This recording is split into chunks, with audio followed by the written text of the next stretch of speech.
राष्ट्रीय school band स्पर्धेमध्ये अहिल्यानगरची संजीवनी सैनिकी शाळा ही देशामध्ये प्रथम आली आहे, तर मुंबईच्या डॉन बॉस्को शाळेला तृतीय क्रमांक मिळालेला आहे। प्रजासत्ताक दिनाचं औचित्य साधून नॅशनल स्कूल बँड स्पर्धा ही आयोजित करण्यात आली होती। महाराष्ट्रातील विद्यार्थ्यांनी आपल्या शिस्तबद्ध संचलनानं आणि सुरावटींनी राजधानी दिल्लीमध्ये महाराष्ट्राच्या पराक्रमाचा झेंडा हा फडकवलेला आहे। नवी दिल्लीतील नॅशनल बाल भवन इथं या स्पर्धा संपन्न झाल्या।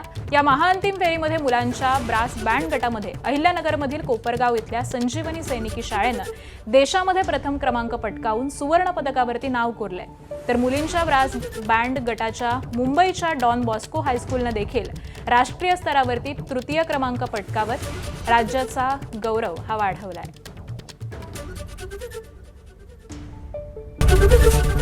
एबीपी माझा, उघडा डोळे बघा नीट।